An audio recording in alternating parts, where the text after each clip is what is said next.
పరిశుద్ధ గ్రంథంలో హోషేయ గ్రంథము 5వ అధ్యాయము 1వ వచనం నుంచి 7వ వచనం వరకు ఏదైనా ధ్యానాంశంగా మనం ధ్యానిస్తూ వచ్చినట్లయితే, పరిశుద్ధ గ్రంథంలో రాయబడిన భాగాన్ని చూస్తే, యాజకులారా నా మాట ఆలకించుడి. దేవుని ప్రజలైనటువంటి వారు దేవుని మాట ఆలకించడం చాలా ముఖ్యమైన విషయం. నా మాట ఆలకించుడని పరిశుద్ధ గ్రంథంలో రాసి ఉంచాడు. దేవుని వాక్యాన్ని మనం చూస్తూ వచ్చినప్పుడు, దేవుని బిడ్డలమైన మనము ఆయన మాట ఆలకించేవారు ఉండాలి.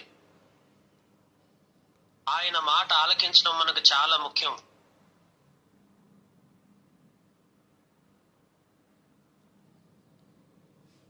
ఆలకించకపోతే ఆత్మీయ ఎదుగుదల ఉండదు. ఆయన మాట దేవుని మాట ఆలకించకపోవటమే అనేకుల జీవితాలు పాడైపోవటానికి కారణం. దేవుని మాట సరిగ్గా ఆలకించకుండా, వినకుండా, దేవుని గురించి ఆలోచించకుండా, దేవుడు ఏం చెప్తున్నాడో దాన్ని దృష్టిలోకి తీసుకోకుండా, దాన్ని పెడసేవని పెట్టేసి మన ఇష్టానుసారంగా మనం ముందుకు వెళ్ళటమే మన ఆత్మీయ జీవిత పతనానికి కారణం. అందుకే చెవిని పెట్టి ఆలోచించండి. చెవి పెట్టి మనం ఆలోచించాలి. అనేక విషయాలు ఆలోచించుకోవాలి. మనం ఏం చేస్తున్నాం, మనం ఎట్లుంటున్నాం, మనం ఏమవుతున్నాం అని. మన ఆలోచన మంచిదై ఉండాలా. అందుకే దేవుడు చక్కటి ఆలోచనకర్త అని బైబిల్ గ్రంథం రాయబడతా వచ్చింది. మంచి మంచి ఆలోచనలు ఇస్తాడు ఆయన, కానీ మనం చెవిని పెట్టాలి కదా. దేవుని మాట చెవిని పెట్టే వ్యక్తి చక్కటి ఆలోచన విధానంలోకి వస్తాడు, మంచి ఆలోచనలు చేస్తాడు.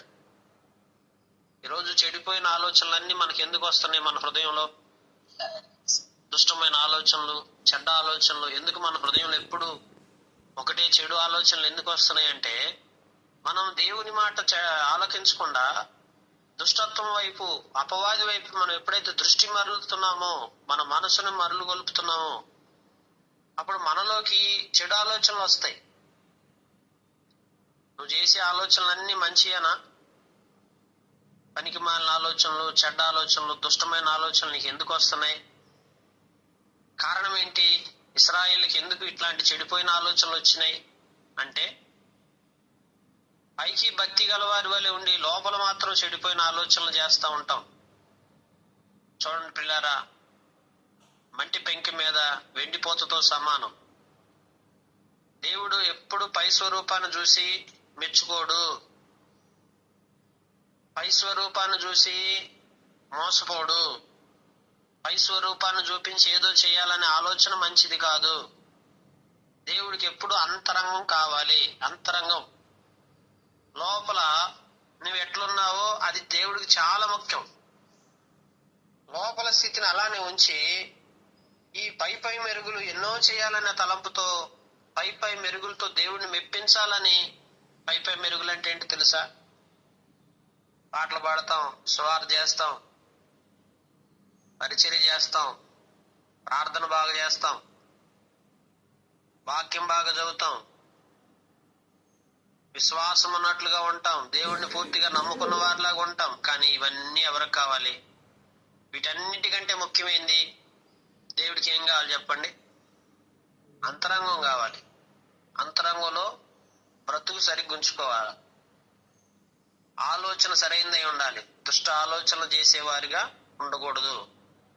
పనికి మాలిన ఆలోచనలు, దుష్టమైన ఆలోచనలు అంతరంగంలో దాచుకుంటే, దేవుడు మాట నిర్లక్ష్య పెడితే ఎలాగో మనం దీవించబడతాం? ఇశ్రాయేలు కాలంలో ఇదే జరుగుతూ వచ్చింది. రాజసంతతి వాళ్ళారా చెవియొగ్గి ఆలకించండి అంటున్నాడు. రాజసంతతి వీళ్ళంతా యాజకులు. ఎవరితో మాట్లాడుతుంది ఇదంతా? యాజకులతో, యాజకత్వం చేస్తున్న వారితో. అలాగే రాజసంతతి వాళ్ళారా చెవియొగ్గి ఆలకించండి. మీరు మిస్పా మీద ఉరిగాను, తాబోరు మీద వలగాను ఉన్నారు కనుక మిమ్మల్ని బట్టి తీర్పు జరుగును. ఎట్లున్నారంట? మిస్పా మీద ఒక ఉరిలాగా కనపడుతున్నారు, తాబోరు మీద ఒక వలలాగా, ఒక ఉరిలాగా, ఒక వలలాగా కనపడుతున్నారు. ఈ చెడు ఆలోచన చేసే ప్రతి ఒక్కడు కూడా ఎవరంటే ఉరి లాంటి వారు, వల లాంటి వారు. చాలా ప్రమాదం. ఉరేంటి? ఒక తాడు ఉరి కొరకు సిద్ధపరచబడినప్పుడు ఆ తాడు మంచిదేనా? మీరు గమనించండి, హామాను లాంటి దుష్టత్వంతో కూడుకున్న వ్యక్తులు మరి మొర్దెకై కోసం ఏం చేశారు? ఒక ఉరితాడు చేపించి పెట్టారు. ఎందుకు? మొర్దెకైకి తగిలించాలని. కానీ దేవుడికి తగులుకుంది, హామానికే తగులుకుంది. హామానే చనిపోయాడు చివరికి. గమనించండి, దుష్ట ఆలోచనలు చేసేవారు ఇతరులకు ఉరితాడు తగిలిద్దాం, ఇతరులను చిక్కబెట్టిద్దాం, ఇతరుల సమస్యల్లో పెడదాం, ఇతరులను బాధకు గురి చేద్దామని ఇతరుల మీద ఎన్నో రకాలుగా ఆలోచనలు చేస్తూ ఉంటారు. కానీ తీరా వచ్చేలకి మన ఆలోచన మంచిది కాకపోతే ఆ ఉరితాడు వచ్చి ఎవరు తగులుకుంటది? మనకే. కనుక ఇట్లాంటి ఉరిగా మన బ్రతుకు ఉరిలాగా ఉండకూడదు. మిస్పా మీద ఉరిలాగా, తాబోరు మీద వలలాగా వలలో వేయాల్సిన అవసరం లేదు. దేవుని బిడ్డలారా, దుష్ట సంబంధమైన వలలు అపవాది ఎన్నో పెడతా వచ్చింది. ఆ వలలో మనం చిక్కబడితే ఆత్మీయతను కోల్పోతాం. కనుక ఎట్లా ఉంటుంది మన బ్రతుకు? ఒక ఉరిలాగా, ఒక వలలాగా మన బ్రతుకులో అంతరంగంలో చెడిపోయిన స్థితి ఉన్నప్పుడు నీవు ఆత్మీయ ఎదుగుదల ఉండదు, ఫలింపు ఉండదు, ఆశీర్వాదం ఉండదు, దీవెన ఉండదు. చల్లారిపోయిన ఆత్మలోకి వెళ్ళిపోతావు, సంతోషాన్ని దూరపరుచుకుంటావు, అన్నిటికీ దూరం అయిపోతావు. దేవుని బిడ్డలారా, కనుక దేవుని వాక్యంలో మనం చూస్తుంటున్నప్పుడు వారు మితి లేకుండా తిరుగుబాటు చేసిరు గనుక నేను వారందరినీ శిక్షింతును. మితి లేకుండా తిరుగుబాటు చేయటం, ఒక పరిమితి లేకుండా ఇష్టం వచ్చినట్టు ప్రవర్తించటం, తిరుగుబాటు చర్యలు చేయటం, ఇవన్నీ కూడా దేవునికి నచ్చనటువంటి పనులు, దేవునికి వ్యతిరేక్తమైనటువంటి కార్యాలు. కనుక దేవుని మీద ఇశ్రాయేలు దేవుని మీద తిరుగుబాటు చేశారు. ఏం తిరుగుబాటు చేశారు? వారి యొక్క ఆలోచనలు మంచివి కాదు, దేవుని మాట పెడచెవిని పెట్టారు. వారి యొక్క పాపపు జీవితాన్ని బట్టి దేవుని మీద వారు ఏం చేస్తూ వచ్చారు? నిత్యము దేవుని మీద తిరుగుబాటు చేస్తూ ఉండేవాళ్ళు. ఈరోజు నువ్వు దేవుని మీద తిరుగుబాటు చేస్తున్నావా? పాపానికి చోటిస్తున్నావా? దేవుని మాట వింటలేదా? దేవుని ఆలోచనలు పెడచెవిని పెడుతున్నావా? అయితే ప్రభు పాదాలు చెంతకురా. ఎందుకు చేతులారా మన జీవితాన్ని మనం పాడు చేసుకోవాలి? అయ్యా, నేను ఇలాంటి బ్రతుకు కాదయ్యా, ఆత్మ సంబంధముగా నీకు ఇష్టమైన వ్యక్తిగా నేను జీవించాలని దేవునికి నువ్వు ఈరోజే ఇశ్రాయేలు లాగా నా బ్రతుకు పాడవకూడదు అని నువ్వు దేవునికి నిశ్చయించుకుంటే దేవుడు మనల్ని బహుగా దీవించడం ప్రారంభిస్తాడు. ఇశ్రాయేలు పరిస్థితి బహు దయనీయమైపోతూ వచ్చింది. ఎందుకంటే వారు మితి లేకుండా పాపం చేస్తూ వచ్చారు. ఎఫ్రాయిము నేను ఎరుగుదును, ఇశ్రాయేలు వారు నాకు మరుగైన వారు. ఎఫ్రాయిము, నీవు ఇప్పుడే వ్యభిచరించుచున్నావు, ఇశ్రాయేలు వారు అపవిత్రులైరి. ఎఫ్రాయిము నేను ఎరుగుదును, నాకు మరుగైన వాళ్ళేం కాదు, ఇశ్రాయేలు మరుగైన వాళ్ళేం కాదు. దేవుడు అందరి గురించి తెలుసు. ఎవరు ఎలా ఉంటున్నారు, ఎవరు ఎలా నడుస్తున్నారు, ఎవరి మనసులు ఎలా ఉన్నాయి, ఎవరి ఆలోచన ఎట్లా ఉంటుంది, ఎవరి అంతరంగం ఏమైంది. మనం అనుకుంటాం నా గురించి ఏం తెలుస్తుందిలే అని. ఎఫ్రాయిం గురించి తెలుసు దేవుడికి, ఇశ్రాయేలు గురించి తెలుసు. ఇశ్రాయేలు వారు నాకు మరుగైన వారేం కారు. ఎఫ్రాయిం గురించి చెప్తాడు, నువ్వు ఇప్పుడే వ్యభిచరించున్నావు, అపవిత్రతలోకి వెళ్ళావు, క్రియల చేత అభ్యంతరపరచబడిన వారై తమ దేవుని యొద్ద తిరిగి రాలేకపోదురు. క్రియలు ఏమవుతాయి? అభ్యంతరాలు ఏంటి? తమ క్రియలే అభ్యంతరపరచబడిన వారై. పాపపు క్రియలు మనలో ఉన్నప్పుడు మనం అభ్యంతర కారణం అవుతాం. పాపము లేని వారుగా మనం బ్రతికినంత కాలం దేవుడు మనం దీవించడం ప్రారంభిస్తాడు. ఒకవేళ నువ్వు పొరపాటు పడి తొందరపడి ఏదైనా పాపానికి చోటిచ్చావా, నీవు అభ్యంతర కారకుడు అయిపోతావు. అభ్యంతరం అంటే దేవునికి అభ్యంతరం అయిపోతావు. అందుకే దేవుని యొద్దకు తిరిగి రాలేకపోదురు, తిరిగి వచ్చే అవకాశం కూడా లేదు. వ్యభిచారపు మనసుండుట వలన వారు యెహోవాను ఎరుగక యుందురు. దేవుణ్ణి ఎరగతావా? వ్యభిచారపు మనసున్న వాళ్ళకి దేవుడు తెలియదు. అసలు ఊరికి దేవుడు తెలుసు అని చెప్పుకుంటారు, కానీ లోపల అంతరంగంలో వ్యభిచారపు మనసు ఉంటే నీకు అసలు దేవుడు గురించిన అనుభవం లేనే లేదు. కొంతమంది లోపల వ్యభిచారపు మనసు మానుకోకుండా అంతరంగంలో వ్యభిచారపు ఆలోచనలు, వ్యభిచారపు తలంపులు, వ్యభిచారపు చూపులు,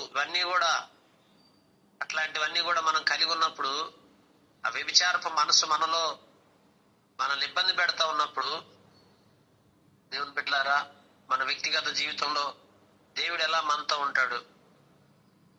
దేవుడు మనల్ని కలిగి ఉంటామా?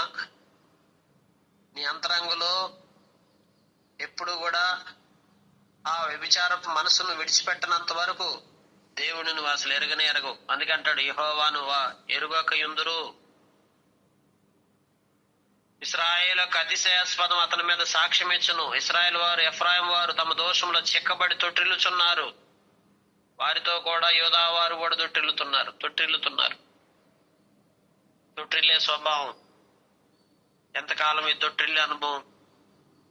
ఎన్నోసార్లు తొట్టిల్లావు ఇప్పటికే, కానీ తొట్టిల్లుతోనే నీ జీవితాన్ని పాడు చేసుకుని పతనానికి దిగజార్చుకుంటే ఆత్మీయత ఏది? ప్రార్థన ఏది? భక్తి ఏది? ముఖ్యమైన భక్తి, ముఖ్యమైన ప్రార్థనా జీవితం, ముఖ్యమైన స్థితి ఏంటంటే అంతరంగంలో ఎప్పుడు పాపం లేకుండా చూసుకోవటమే. అపవిత్రత అనేది ఏది నీ హృదయంలోకి వచ్చి చోటు చేసుకుని నువ్వు దాచి ఉంచినా గానీ, దేవుని బిడ్డలారా, దేవుడికి ఇశ్రాయేలు తెలుసు, ఎఫ్రాయిము తెలుసు, యోధావారు తెలుసు. ముగ్గురు గురించి చెప్తున్న మాట ఏంటంటే, తమ దోషంలో వారు చిక్కబడుతున్నారు, వారు తొట్టిల్లుతున్నారు. దోషం, పాపం ఎప్పుడైతే చేస్తామో అది మన జీవితంలో దోషంగా మార్చబడుతుంది. ఆ దోషాలు దేవుడికి మనకి అడ్డుగోడగా చేయబడి పెద్ద గోడ కట్టేసేస్తాం. ఆ గోడంతా కట్టిన తర్వాత ఇక దేవుడికి నీకు ఏం సంబంధం? అసలు దేవుడు, నీవు ఎప్పుడో వేరైపోయారు. చాలాసార్లు అనుకుంటావు, నేను దేవుల్లోనే ఉన్నాను కదా, అన్ని విషయాల్లో దేవునితో బాగానే ఉంటున్నాను కదా, ప్రార్థన చేసుకుంటున్నాను కదా, బైబిల్ చదువుకుంటున్నాను కదా, ఆయన సన్నిధికి నిత్యం వస్తున్నాను కదా. ఆయన సన్నిధికి నిత్యం వచ్చినా, ఆయన ప్రార్థనలో ఎక్కువ సమయం గడుపుతున్నా, వాక్యం ఎక్కువసేపు చదువుతున్నా, అసలు ముఖ్యంగా నీ హృదయంలో ఆ దుష్ట ఆలోచనలు, పాపపు ఆలోచనలు తీసేసుకోకుండా, ఆ దోషాన్ని అసలు తొలగించుకోవాల్సిన దోషాన్ని తొలగించుకోకుండా ఇవన్నీ ఎక్కువగా చేయటం వల్ల ఏంటి లాభం? చాలా మంది భ్రమలో బ్రతుకుతూ ఉంటారు.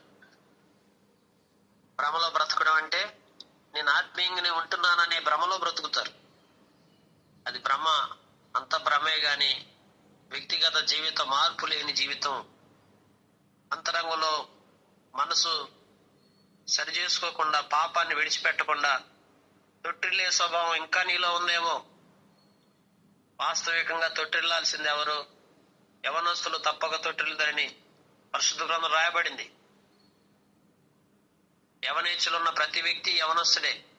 ఈరోజు ఇంకా నీలో ఆ ఇచ్చలు చావకుండా, ఆ యవనేచ్ఛలను ఇంకా నీ మనసులో అలానే వాటితో బాధపడుతూ సఫర్ అవుతా, యవనేచ్ఛలు గుండా ఎట్లా బ్రతకాలి ఏంటి అని అర్థం కాని వాళ్ళకి ఏసేపు మాదిరి. ఏసేపు చెప్తున్నాడు, యవనేచ్ఛల నుండి పారిపోమ్మని చెప్తున్నాడు. యవనేచ్ఛలు ఉంటాయి. ఆ యవనేచ్ఛల నుంచి తొట్టిల్లే స్థితికి రావడానికి కారణం యవనేచ్ఛలే. ఎందుకు తొట్టిల్లారు ఇశ్రాయేలు వారు? ఎందుకు తొట్టిల్లారు యోధా వారు? ఎందుకు తొట్టిల్లుతున్నారు ఎఫ్రాయిం వారు? అక్కడ అందుకంటాడు, యెహోవాను వెతకపోదురు గాని ఆయన వారికి తను మరుగు చేసుకున్నందున వారు వారికి కనబడకుండాను ఎదుగుతారంట. మళ్ళీ దేవుడిని ఎదుగుతారు. మళ్ళీ అమ్మో దేవుడు లేకపోతే ఎట్ట, మళ్ళీ పతనం అయిపోము మనం. ఆలోచనలేమో చెడ్డవి, మనసేమో మంచిది కాదు, దేవుని మాట వినేది లేదు. ఇవన్నీ పక్కన పెట్టేసేసి పైగా మళ్ళీ దేవుడిని ఏం చేస్తుంటాం? వెతుకుతా ఉంటాం. దేవుడిని వెతికితే దేవుడు అంటే ఏం చేస్తాడు తెలుసా? వెతకటానికి మనం వెళ్తే ఆయనంట మరుగు చేసుకుంటాడంట. వీళ్ళ గనపడు, ఇట్లాంటి వాడికి గనపడి ఉపయోగం ఏందని. దేవుని బిడ్డలారా, కనుక మనం అందరం కూడా విశ్వాసఘాతకులైన వారు అన్యులైన పిల్లలను కనిది. విశ్వాసఘాతకులమై ఎక్కడ మోసపుచ్చుకుంటున్నాం మనల్ని మనం? ఏ విషయాల్లో నువ్వు దేవుడికి అవిధేయంగా ఉండి మోసపుచ్చుతున్నావు? మోసపూరితమైన బ్రతుకులో బ్రతుకుతున్నావు. దాన్ని మనం ఆలోచన చేసుకోవాలా. అందుకంటాడు, చెవిని పెట్టి ఆలకించండి. ఒకసారి ఈ విషయాన్ని ఆలకించమంటున్నాడు దేవుడు. స్వాస్థ్యములో కూడా అందుకంటాడు, వారి పిల్లలు ఏమైపోతారు, అన్యులైన పిల్లలు గనిది ఇంకొక నెల అయిన తర్వాత వారి వారి స్వాస్థ్యములతో కూడా లయమవుదురు. ఇంకో నెల గడిచిపోయిన తర్వాత వారి వారి స్వాస్థ్యాలు ఉంటాయి చూడండి, స్వాస్థ్యాలు కూడా దూరపరుచుకుంటారు. ఈ రోజు నీ జీవితంలో ఏదైతే దేవుడు స్వాస్థ్యం ఇచ్చాడో స్వాస్థ్యాన్ని కూడా నువ్వు దూరపరుచుకుంటావు. దేవుడిచ్చిన స్వాస్థ్యాన్ని పోగొట్టుకోవద్దు. దేవుడిచ్చిన రక్షణ, ఓ ఇశ్రాయేలు, ఈ భాగ్యము ఎంత గొప్పది. యెహోవా రక్షించి నిన్ను పోలిన వాడు ఎవడు?